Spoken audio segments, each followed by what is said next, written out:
ఏమన్నాడు 3 పెళ్ళిళ్ళు 2 చోట్ల ఓడిపోయాడు. ఒరే అంబటి రాంబాబు, ఇప్పుడు అడుగుతున్నాం, మన ఈ ఏరియా తిరుపతి నుంచి అడుగుతున్నాం, నీ అల్లుడే ఏం చెప్పాడు? దగుల్బాజీ ఎదవ, భలే టైటిల్ పెట్టాడు అతను. ఎందుకు పనికిరాని ఎదవ, అలాగే శవాల మీద పేలాలు ఏరుకునే ఎదవ, ఒక లేకి పనులు చేసే ఎదవ, సొంత ఇంట్లోనే ఉంది బ్యాండ్. నువ్వు వచ్చి మళ్ళీ మరి జనసేన అధ్యక్షులు పవన్ కళ్యాణ్ గారిని అనే అర్హత నీకేముంది? అక్కడ వస్తే ముద్రగడ్డ పద్మనాభం గారి అమ్మాయి. ప్రకృతి మారిపోతున్నప్పుడు భగవంతుడు ఏంటంటే ఇవన్నీ సృష్టిస్తూ ఉంటాడు. ఇవన్నీ ఇలా జరుగుతుంటాయి. వీళ్ళకి పేరు మార్చుకుంటానంటాడు ఏంటి నాకు అర్థం కాలేదు. ముద్రగడ్డ రెడ్డి అంట, ఎప్పుడో మార్చాను నేను పేరు. ఇప్పుడు నువ్వు చేసేదే ఊడిగవు రెడ్లకి, నువ్వు ఇంకా నేను పేరు మార్చుకుంటా, నేను అక్కడికి వెళ్తా, నాకు మొలతాడు లేనోడు, లాగులు లేనోడు, రాజకీయం గురించి మాట్లాడన్నాడు. మొలతాడు రెడీగా చేసాం ఒకటి, మేము కిర్లంపూడి పంపిస్తాం. ఈ పేరు కూడా సాయంత్రం ప్రెస్ క్లబ్లో రిలీజ్ చేస్తున్నాం అద్భుతంగా, అది కూడా మీ ఇంటికి పంపిస్తాం ఫోటోతో పాటు. రోజున సినిమా యాక్టర్లు మాకు ఉధృతం, సినిమా ఓడు రాకూడదు, సినిమా ఓడి దగ్గర నుంచే కదరా గెలిచి మీరంతా యదవులందరూ మంత్రులు అయింది. నవరస నటసార్వభౌమ నందమూరి తారక రామారావు గారు పెట్టిన పార్టీలో వీళ్ళందరూ గెలిచే కదా అటు ఇటు జంప్ అయ్యారు మీరు. సినిమా ఓడు కదా ఆయన. కాబట్టి మొత్తం రాష్ట్రం మొత్తం ఉమ్మడి అభ్యర్థులకి ఈ రోజున సీఎం రమేష్ గారి మీద కూడా ఎలిగేషన్ పెట్టారు, నాన్ లోకల్ అని. మరి ఆవిడ అప్పుడు వైజాగ్లో విజయం గారిని పెట్టారు, అప్పుడు ఆవిడ నాన్ లోకల్ కదా. మరి ఈ రకంగా ఈవిడేంటి పిఠాపురం వంగ గీత, ఆవిడ అలా పిలవాలి మనం, వంగ గీత. గౌతమ్ రాజు అనే కమెడియన్ అంటాడు, అప్పుడు చాలా చేసింది అవి, అసలు చేయటానికి ఇంకేం లేదు, సముద్రం కూడా పైన స్లాబ్ వేసేస్తున్నారంట. మొత్తం మత్స్యకారులు ఏమన్నారంటే అరబిందో ఫ్యాక్టరీ కెమికల్ యొక్క కాలుష్యం మొత్తం వచ్చి కలుస్తుందండి, చేపలన్నీ రొయ్యలన్నీ కాలుష్యం వల్ల పాడైపోతున్నాయి, అవి తిన్న ప్రజలకి కానీ మాకు కానీ కిడ్నీ సంబంధించిన వ్యాధులు వస్తున్నాయి. కాబట్టి మీరు అరవిందోకి సంబంధించినటువంటి ఎవరిది అనుకున్నారు? అది ఏటూ విజయసాయిరెడ్డి గారిది. ఇప్పుడు వాళ్ళ అల్లుడు మొన్నే జైలుకి వెళ్ళాడు, తీహార్ జైలుకి వెళితే ఇవన్నీ కింద చాలా ఉన్నాయి, అవి తీయరు బయటికి. ఒక బుర్జురాజు మాట్లాడాడు అంటారు. ఇప్పుడు ఆయన తీహార్ జైలు నుంచి రాగానే ఇమీడియట్గా బోర్డు మెంబరు, మీకు తెలుసో లేదో. మరి రాష్ట్ర ప్రజలు సంక్షేమం దిశగా బ్రహ్మాండంగా సంక్షేమం వైపు ఈ ప్రభుత్వం పనిచేస్తుంది. సంక్షేమానికే పెద్దపీట వేస్తాం. 136 అసెంబ్లీ స్థానాలు, 21 పార్లమెంటు స్థానాలు గెలుచుకుంటుంది తథ్యం. ఇది ఏంటంటే ప్రజలు ఒకటే అన్నారు, మరలా మేము కానీ తప్పు చేశామంటే ఛత్తీస్గఢ్ అడవులకి మేము పారిపోవాలి. కాబట్టి మీదట ఏమవుతుందంటే దస్తావేజుల మీద ఆయన ఫోటో, రేపు చచ్చిపోయిన సమాధుల మీద కూడా ఆయన ఫోటో ఉంటుంది. మరి ఇంకా ఎంతకన్నా దౌర్భాగ్యం ఎక్కడ లేదు. ఈ అవకాశం వచ్చిన మా మీడియా మిత్రులందరికీ మరొకసారి జై జనసేన. అల్లుడేమో రాజకీయ నాయకుడు కాదు, ఈజ్ ఎ డాక్టర్. నా కూతురేమో రాజకీయ నాయకురాలు కాదు, షీఈ్ ఆల్సో ఏ డాక్టర్. తర్వాత నేను ఎందుకు మాట్లాడాలని అనుకుంటున్నానంటే, పవన్ కళ్యాణ్ గారు పొన్నూరులో ఇదే సంభాషణ మాట్లాడారు.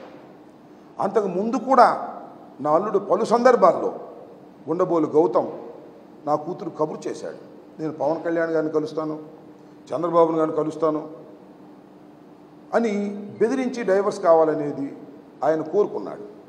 డైవర్స్ ఇవ్వడానికి కూడా నా కూతురికి ఏం అభ్యంతరం లేదు. కానీ నా కూతురికి ఒక కూతురు, ఒక మనవడు ఉన్నాడు. వారి భవిష్యత్తు ఏమిటో తేలాలి కదా. దానికోసం మేము డైవర్స్ గురించి కోర్టులో ఫైట్ చేస్తున్నాం. ఆయన ఫైట్ చేస్తున్నాడు, మేము ఫైట్ చేస్తున్నాం. This the dispute. దీన్ని ఎవరికి చెప్పాలని అనుకోను. ఒక కూతురు కుటుంబం బాగోకపోతే దాన్ని బహిర్గతం చేయాలి అని అనుకోరు ఎవరు తల్లిదండ్రులు. అయితే 4 సంవత్సరాల క్రితం నా కూతుర్ని అర్ధంతరంగా వదిలేస్తే నా కూతుర్ని సంరక్షించుకుంటున్న వ్యక్తిని నేను. నా కూతుర్నే కాదు, నా గుండబోలు గౌతమ్ కూతుర్ని, కొడుకుని కూడా సంరక్షించుకుంటున్నా నేను. నా కూతుర్ని చదివించుతున్నా. ఇప్పుడు MBBS అయిపోయిన తర్వాత, మ్యారేజ్ అయిపోయిన తర్వాత చదువు వదిలేస్తే ఇవాళ నేను యాంటీ ఏజింగ్ కోర్సుని దుబాయ్లో నా కూతురు చదివించుకుంటున్నా. ఈ మధ్యనే ప్రాక్టికల్స్ కూడా వెళ్ళింది. అలాగే UK కూడా వెళ్ళి చదివించాలని అనుకుంటున్నా. ఎందుకంటే భర్తతో డిస్ప్యూట్ వచ్చిన తర్వాత, లేదు డైవర్స్ అయితే తన కాళ్ళ మీద తాను నిలబడాలి. తండ్రి ఎంతకాలం ఉంటాడు, ఉండలేడు కదా. తన కాళ్ళ మీద తాను నిలబడాలి అనేటువంటి ఉద్దేశంతో నా మనోజ్ఞని కూతుర్ని చదివిస్తున్నాను. తను స్టాండ్ మీద 70,000కి ఉద్యోగం చేస్తుంది వాళ్ళ. నా కూతురని చెప్పదు అక్కడ వెళ్ళి. ఆఫ్టర్ ఆల్ 70,000కి ట్రైనింగ్, యాంటీ ఏజింగ్ మీద, హెయిర్ ప్లాంటేషన్ మీద ట్రైనింగ్ అవుతుంది. 70,000కి చేస్తుంది ఉద్యోగం. నా కూతురుగా, మంత్రి కూతురుగా. ఎక్కడ కూడా మంత్రి కూతురుని చెప్పదు. ఇలా సంరక్షించుకుంటున్నటువంటి తరుణంలో నా అల్లుడి వల్ల నాకు ఓటు వేయొద్దని, నేను దుర్మార్గుడిని. ఎక్కడ దుర్మార్గుడిని అని చెప్పండి? ఏదైనా దుర్మార్గుడైతే నా అల్లుడై ఉండాలి. నా కూతుర్ని వదిలేసిన అల్లుడై ఉండాలి. తన కూతుర్ని కూడా వదిలేసిన అల్లుడై ఉండాలి. తన కొడుకును కూడా వదిలేసిన అల్లుడై ఉండాలి. వాళ్ళందరినీ సంరక్షిస్తున్న నేను దుర్మార్గుని ఎలా అవుతానో ఒకసారి ఆలోచించమని మనవి చేస్తున్నా. నా అల్లుడు మాత్రమే మాట్లాడితే నేను అసలు మాట్లాడను. నా అల్లుడి మాటల వెనుక పవన్ కళ్యాణ్ ఉన్నాడు. పవన్ కళ్యాణే మాట్లాడించాడు. చంద్రబాబు సపోర్ట్ చేస్తున్నాడు. ఏబిఎన్, TV5 దీన్ని పదే పదే వేస్తున్నారు. ఇది దుర్మార్గం కాదా అని అడుగుతా ఉన్నా. ఒక ఫ్యామిలీ ఇష్యూని ఇంతగా తీసుకొచ్చి రాజకీయ లబ్ధి పొందాలని అనుకోవడాన్ని ఏమనాలి? అది నా ఆవేదన. ఎస్, నేను ఇవాళ సత్తెనపల్లిలో గెలవబోతున్నానని తెలిసిన తర్వాత ఇలాంటి చీప్ ఎత్తుగడలు, చౌకబారు ఎత్తుగడలు, నా ప్రత్యర్థి కన్నా లక్ష్మణ, నన్ను ఓడించాలనుకుంటున్నటువంటి పవన్ కళ్యాణ్, నన్ను అసెంబ్లీకి రానియకూడదనుకుంటున్నటువంటి చంద్రబాబు నాయుడు కలిసికట్టుగా ఆడుతున్న నాటకం కాదా ఇదని అడుగుతా ఉన్నా నేను. ఏమిటి దుర్మార్గం? మాలుడేమో వీడియో చేసి ఏబిఎన్లోనూ TV5లోనే వేస్తాడు. పవన్ కళ్యాణ్ ఏమో పొన్నూరు వచ్చి మాట్లాడతాడు. ఇది ధర్మమేనా? ప్రజలు ఆలోచించాలి. నా ఓటర్లు కాదు, నా ఓటర్లకు నేనేంటో తెలుసు. నేను దుర్మార్గుని ఎలా అవుతాను? ఇది ఒకసారి ఆలోచించమని మనవి చేస్తున్నా.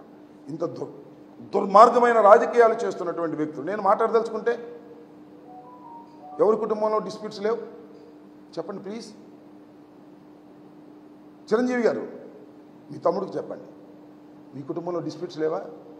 మీ కూతురు డిస్ప్యూట్స్ లేవా?